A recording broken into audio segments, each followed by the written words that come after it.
So in this Arduino device we will be having an port connection here, so through which we will be programming our devices, and here you will be having some input output pins. So starting from here, from bottom onwards, we will be having pin number 0 1 2 3 4 5 6 7 and 8 9 10 11 12 13, up to 13 pins we have. This is for digital input connections especially.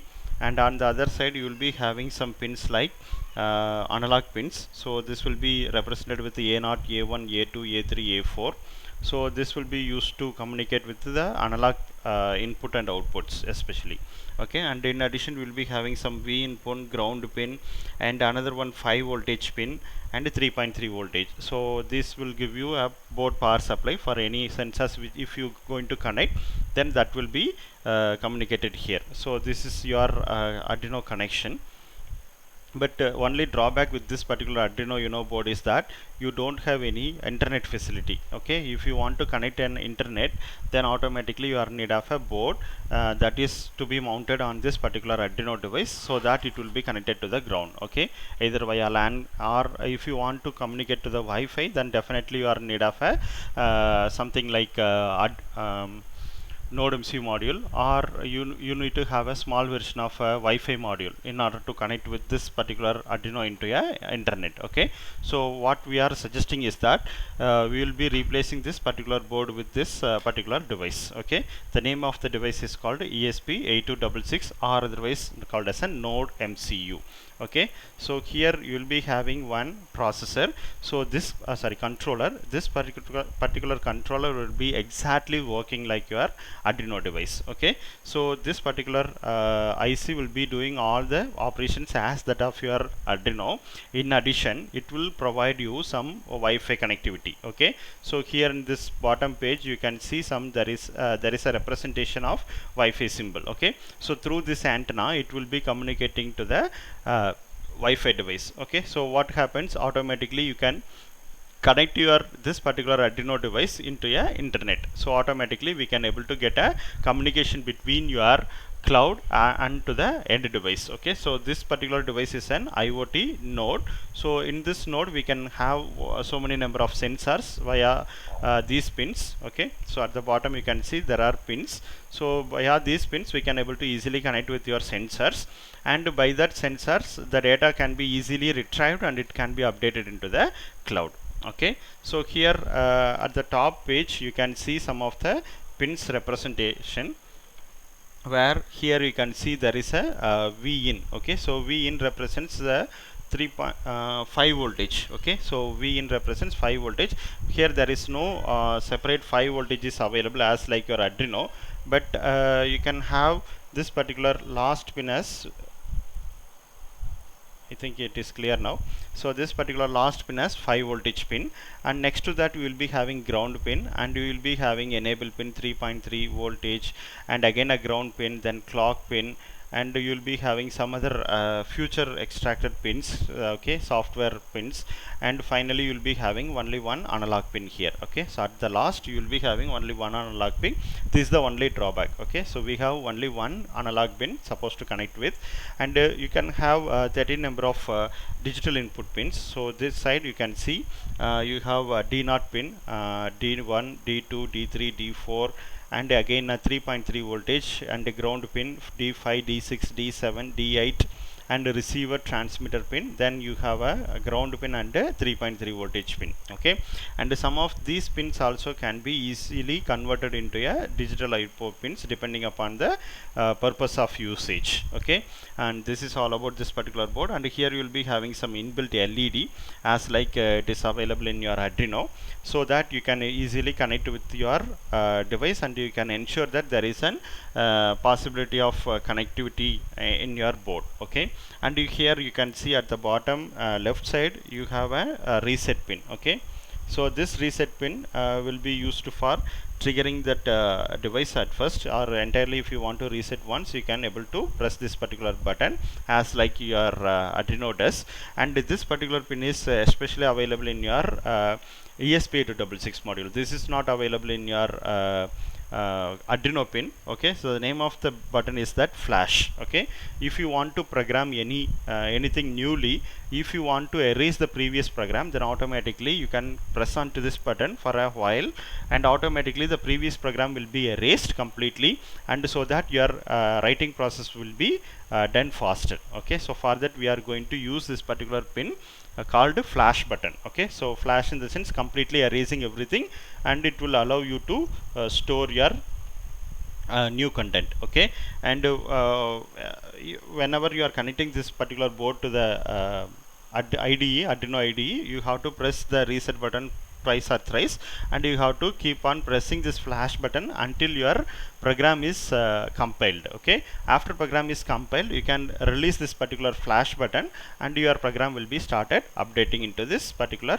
board. Okay, and here you'll have an 5 voltage to 3.3 voltage converter IC, so that you can get different three different places with the 3.3 voltages. Okay, sometimes if you want to externally power this particular device, then you could use this V in pin. Okay, so V in pin you can use it for giving power supply. Okay, so only for programming this particular node MCU device, we are in need of an cable, that is your ordinary mobile phone charger can be used. Okay, charger B type, that is older version of smartphone cable, can be used for programming this particular device. So this will be something looking like this. So one end we will be having an USB.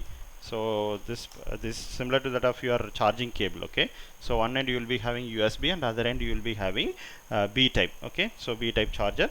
So this would be more than sufficient to program your device. So you have to connect like this, and you have to insert this particular USB slot into any one of your laptop or your desktop slot, so that you can program this particular device easily. Okay, so this is all about your introduction of this particular device, and I will tell you some of the programs.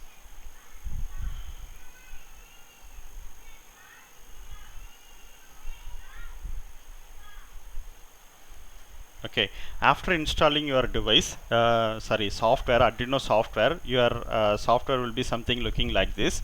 And in this, what you have to do is you just first go into the file and go to the preference menu. Okay, so in order to install this particular board into your Arduino IDE, you have to follow this particular procedure.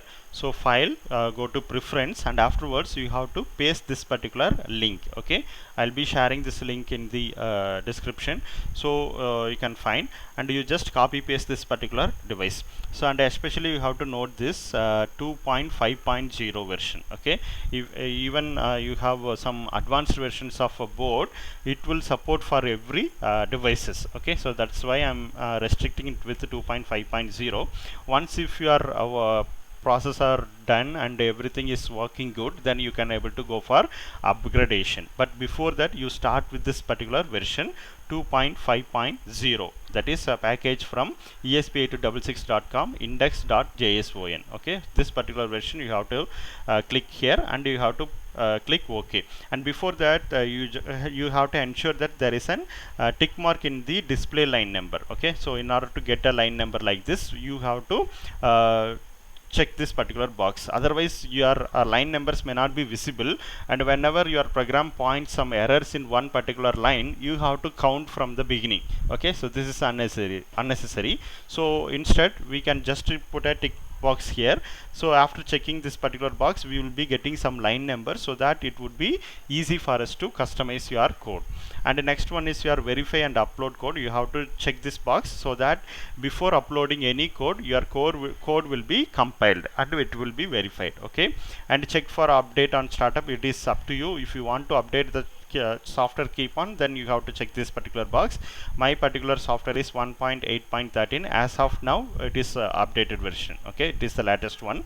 And you have to allow the code folding. Okay, so if you enable the code folding, what it will do in the sense, it will be pointing out where is your starting point and where is your ending point for one particular block. For example, if you go with some loopings, or if you go with some if condition, else condition, while condition, loop conditions, in the sense where this particular condition is starting and where it is going to end, we will be getting a confusion so many times. Okay, and in order to ensure that we can get an clear cut view by enabling this particular feature. Okay, and save when verifying and uploading. So you even if you forgot to save your code, it will automatically save.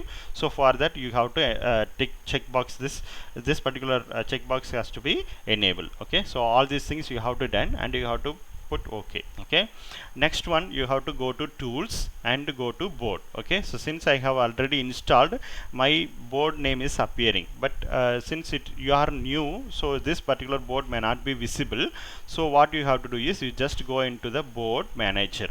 Okay, so in the board manager, first of all it will recollect what are all the boards that you have. It will automatically download from the internet, and it will list out what are the possibilities to install the boards in your Arduino IDE. Okay, and also it will tell you already installed boards also. Okay, so what you have to do is you just go into this particular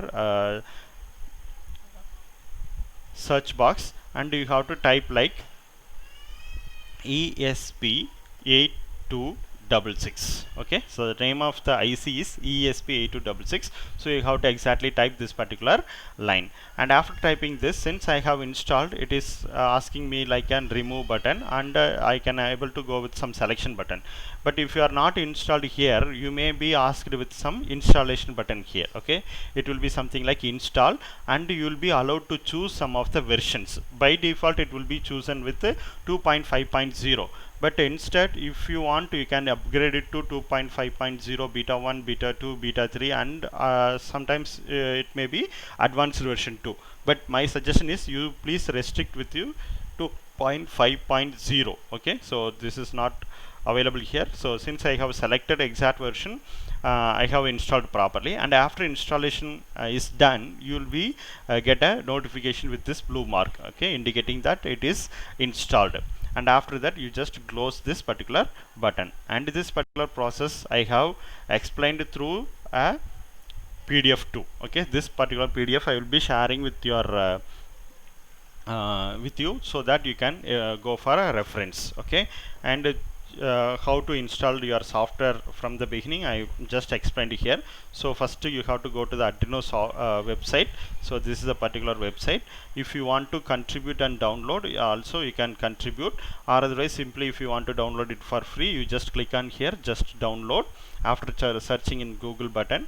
And the next one you have to just like you have to press next. Okay, so there is no need to choose anything, it will be already installed properly.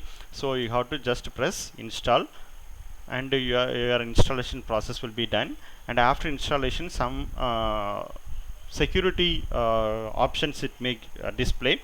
That is, you have to allow everything. Okay, so it will be asking you to use few particular publishers and a few particular libraries. Okay, so for that what you have to do, you have to please check mark this particular box, and you please click install. Okay, so please click install for all the things. Okay, so you'll be getting a number of options for security purpose, and it may be blocked because of your antivirus that you use. So my suggestion is you just please switch off your antivirus for 10 to 15 minutes until the installation is completed.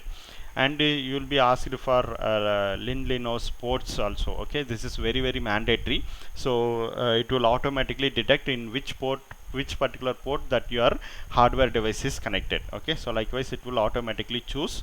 And here is your sketch. So after getting this sketch, you have to follow whatever the things I have said. Okay, so you have to just go into your file menu, and in that you have to go for preference tab, and you please copy this particular link. Okay, so this link also works, but here you don't have the exact specification of the package, but the link which I have shown in my Arduino IDE has exact version, right? So Arduino ESP8266 board version 2.5.0 it represents. So you can go with exactly to that particular board. But if you go with this particular link, in the sense you will be listed with all the other packages too. Okay, so even though it is listing all the packages, you just go to 2.5.0 board version, so then only it will work well.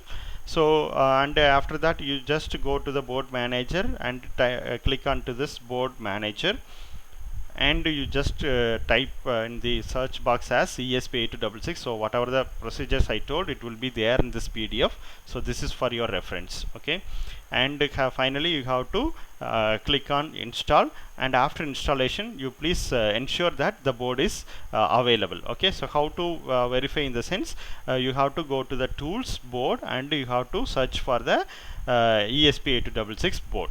Okay, by default it will be showing your Arduino Uno, but if after installation you will be given with another one option called Node MCU 1.0. Okay, and since my software is latest version, I'll be having some different structure like this. Okay, so tools, if I'm going directly, I will be going with boards. Very many boards that I have in my IDE will be shown here, and if I want to go with some basic boards like Arduino, then I have to go with some Arduino AVR boards, and in the right side, and on the right side I can see Arduino Uno, Arduino Nano, Arduino Mega, likewise all the previous versions. And if I go with this particular ESP8266 board 2.5.0, then I can see generic ESP8266 and generic ESP8285 module. Okay, so these are the two modules which will be used for converting your Arduino board as a Wi-Fi board. Okay, so for that you can use this particular board additionally.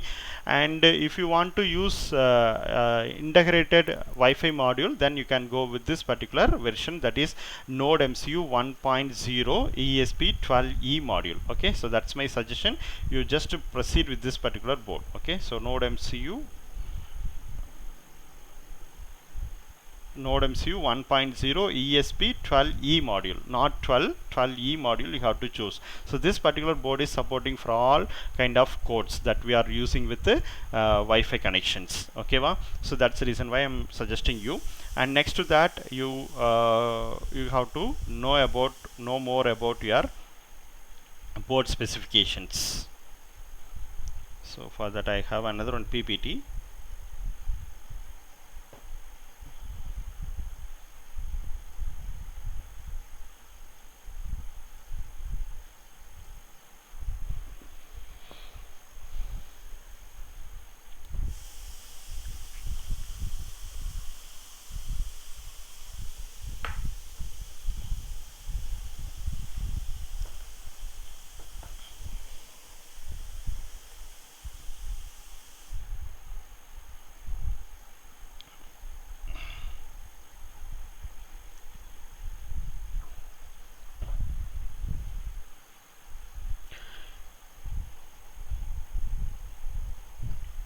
And these are all the other boards. Okay, so Arduino Ethernet shield, as I told you before, if you want to convert your Arduino into a Wi-Fi connectivity board or wired connectivity board, in the sense, automatically you have to go purchase this particular sheet.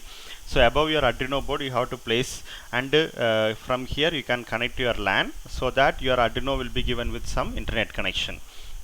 Or my another one suggestion is, best board is you can go with this Raspberry Pi. Okay, so Raspberry Pi is a mini version of computer, as you know, so credit card size computer.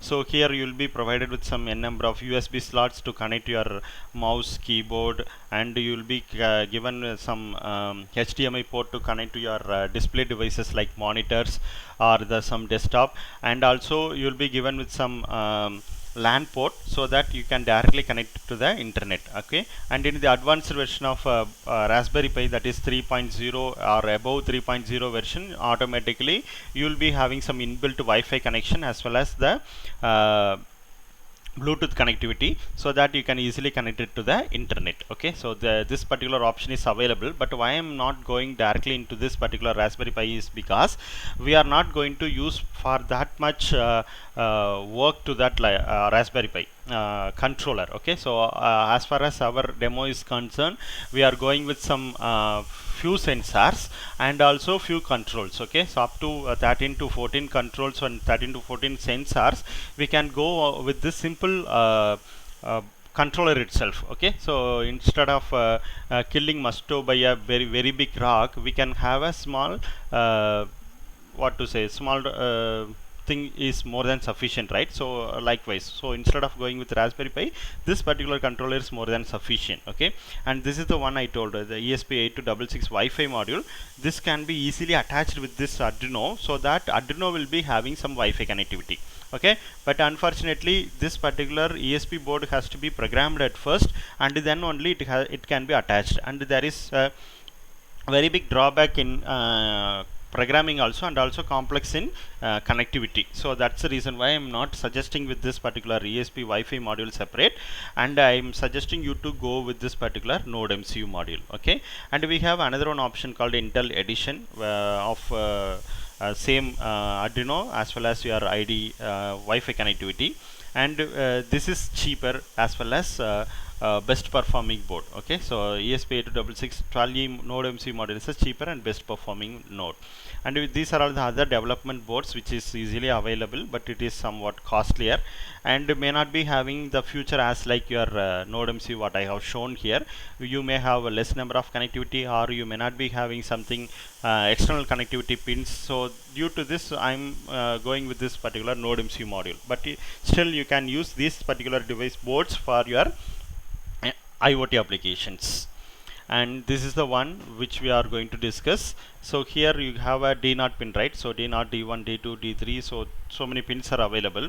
So this is board numbering. Okay, so as like in Raspberry Pi, we will be represented with the two way of representation of pins. Okay, one with the board numbering and other with the pin numbering. Okay, so if you go with the board numbering, it will be something like D0, D1, D2, D3, D4, likewise. Okay, and if it is with the pin numbering, then you have to memorize this particular table, or otherwise you have to have this picture in order to give a connection. Okay, so my suggestion is you just go with this board numbering itself. Okay, so GPIO pin numbering in the sense, here you can represent the D0 pin as 16th pin. Okay, 16, pin number 16 represents D0, pin number 5 represents D1, pin number 4 represents D2, likewise. Okay, we will be having GPIO pins like this. Okay, and on the left hand side also we can have a GPIO pin number 9 and 10. So here you will be having 12, 13, so maximum 13 GPIO pins we may have, and here only we have an ADC pin. Okay, and 2 pins will be used for future reference, and these are all used for some additional features. Okay, and in addition of GPIO pins, the general input output pins will also used for some other purpose. Either it may be connected with the transmitter or receiver or user interface, or something like triggering we can able to give. So many things, additional features also allocated for each and every pins. And here you can see there is a connectivity pin, V in and ground, and wherever you find the black ground in connection, you can use it for any sensors or any other output devices like relays. Okay, or LEDs. And if you want to connect power your any sensor, you can directly get power from this 3.3 voltage or this 3.3 or this particular 3.3 voltage. So in 3 different places we will be provided with some power supply voltages for your sensors connectivity. But most probably all the sensors will be having 3.3 voltage except few, like your ultrasonic sensor. Only that sensor requires a 5 voltage. So in that situation, what you can do is you can get a 5 voltage from this V in pin and a ground pin. Okay, so here is your reset pin, and on the right side you will be having a flash button. Okay, and this is a model, represents a vendor, model vendor FC. So here you have the Arduino IC. Okay, so and this particular antenna will connect your board into the Wi-Fi, as I told you before.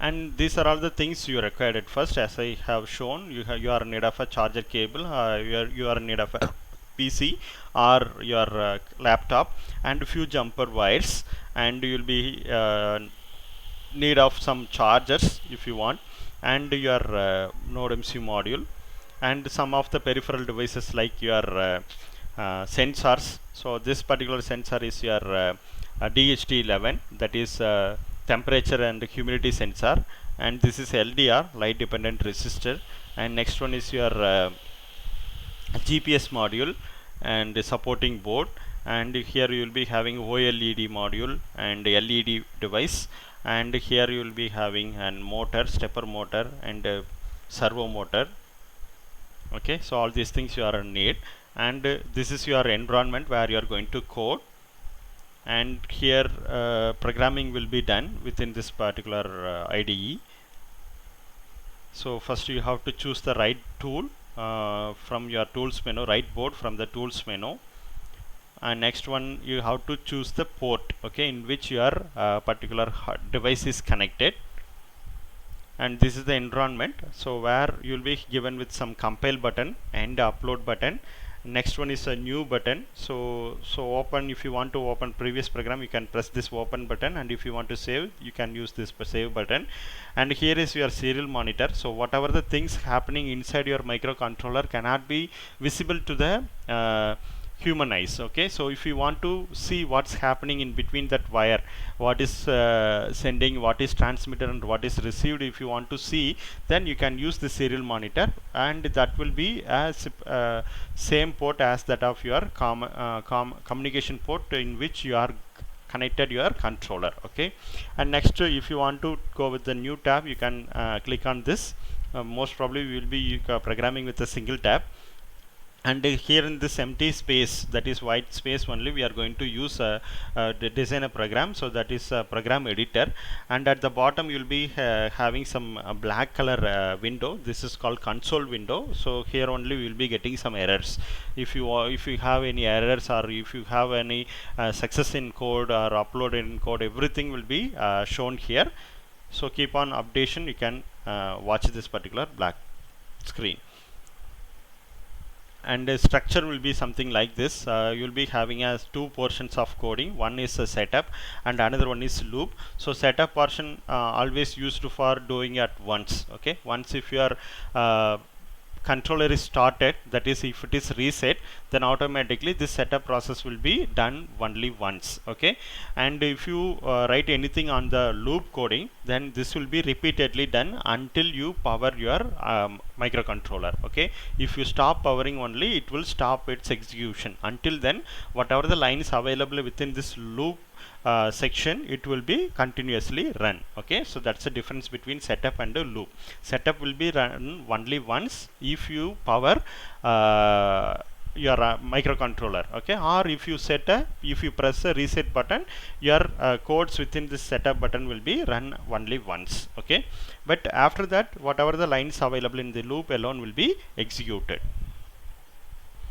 And these are all the important concept, okay, in your microcontroller coding. So you will be having something like a digital write. Okay, so you ensure that there is a correct representation of letters. Okay, so it is very case sensitive, so you have to type in a right manner.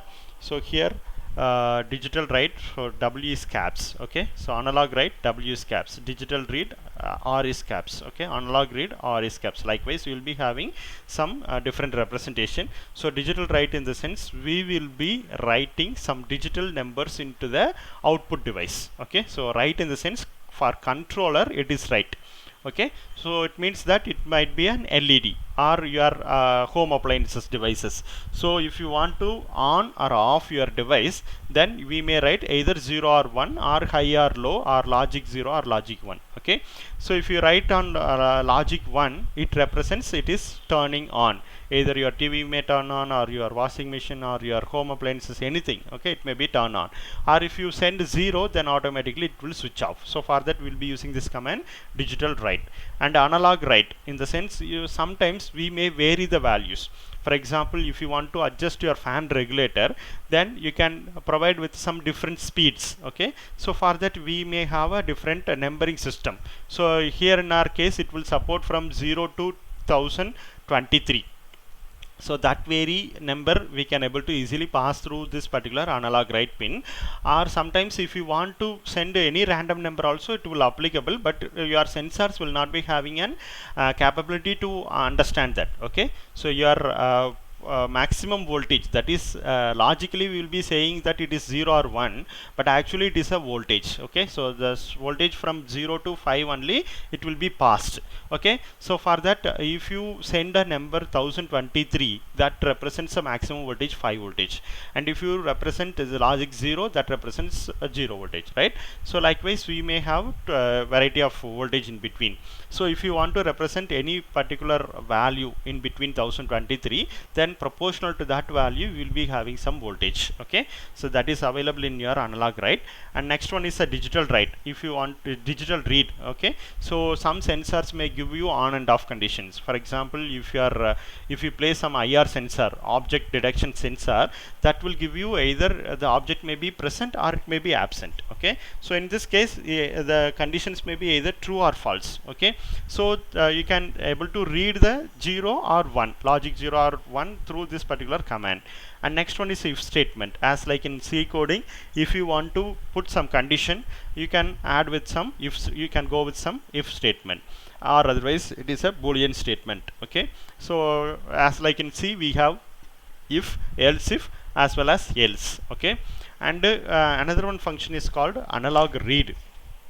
So some sensors like your temperature sensor, your data may be in the form of analog, right?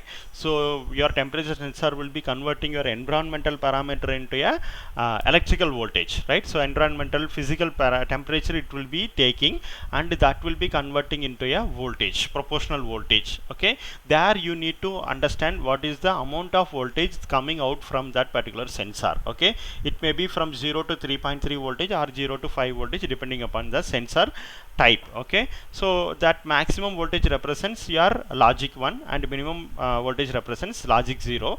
But if you want to get a variation, okay, then definitely you have to go with this particular analog read. If you go with the digital read, what happens, you may get a logic 0 or 1, but that cannot be make sense. Okay, your temperature cannot be 0 or 1, right? It may not be an on and off condition. It will be varying from 0 degree to something like 40 degree or 32 degree depending upon the situation where we are living. Okay, so that variation we have to give in the sense it may be through the analog read pin. Okay, and we will be having a serial communication. So whatever the things happening because of these particular functions, then we have to go with the serial communication. Okay, then only we can able to see what is the exact value it is communicating to the controller, or the values it is receiving from the device or from the cloud. Okay, if you want to make sure the values or the text messages that it is communicating, you have to definitely go with this serial communication pin. And next one is most importantly delay pin. Okay, so delay function is used for giving a delay. So sometimes your clouds may be restricting you to limit with some number of hits, as I told you before, like Amazon, or if you are using some free cloud, then definitely they will be charging you proportional to the number of hits. Okay, so in the case of paid version like Amazon, we have to ensure that limited number of data is only sent to the cloud, otherwise you may be charged more. Okay, even though you are not using that full function of that particular controller, you may be charged at the high level. So in order to avoid that, we have to limit the number of data. So how to limit the data per minute? You have to add some delay. Okay, if you add 10-second delay in the sense, in a minute so only 6 data will be sent. Okay, we can ensure that only limited number of data were hitting your cloud, so that we can reduce the amount. Okay, and in the case of free cloud, what happens, they may not accommodate all the extra values. Okay, for example, if you send more than 30 number of data in a minute, then the 31st data to the maximum level of hits will be omitted. Okay, only first 30 data will be taken into account, and after crossing the 1 minute it will take another 30 data. So in order to overcome this particular disadvantage, we can easily add a delay. Okay, so suppose if you have a 2-second delay in the sense, we may have 30 number of data that will be easily accommodating your cloud. Okay, so in the case of Adafruit sensor, they will be providing you 30 hits per minute. Okay, so minimum 2-second delay you have to maintain. So for that you can use this delay function to send only the required number of data alone. Okay, so here in this case it will be represented in milliseconds. Okay, so for example, if you represent like 1000, delay of 1000 in the sense it represents 1 second. Okay, if you want to go with some half second, then you have to represent with delay of 500 likewise.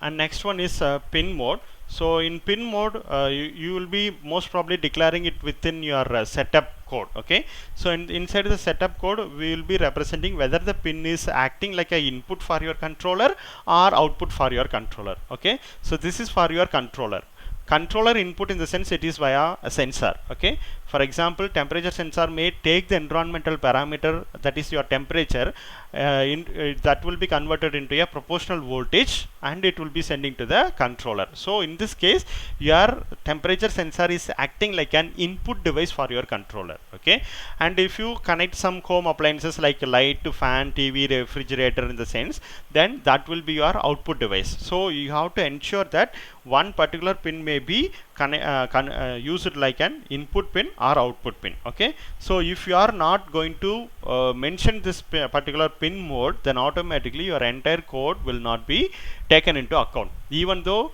it won't show any error and it is perfectly updated, you don't get any communication between your input and output devices with the controller. Okay, so very first important thing is that whenever you go with the connection of one particular pin to the outer world, definitely you have to mention at what mode, by what mode that particular sensor or your actuator may be communicating to your controller. It may be either input mode or output mode, all in caps. Okay, so input in the sense it is input for your controller, output in the sense from your controller the device will be taking output. And these are all the examples given, and here you can see the pin mode is something like pin number and the input mode or output mode. Okay, so this is the structure you have to follow, and this is one example where pin number 13 is configured as output pin. Okay, so in this case if you connect to some input sensor input for 13th pin, it won't work. Okay, it will be acting like an output. Okay, it will send only the voltage from your controller to the device, not intake, right? So if you want to get to your input, then you have to represent here it is a input device. So pin number representation is 13, and in this case of ESP8266 you have to represent with D0, D1, D2, D3 likewise digital pins. And digital write, if you want to perform, then you can go with the digital write command with by representing at which particular pin you are going to make it as a logic 1 or logic 0, and this is something like how you are adding a time delay of 2500, that is 2.5 seconds.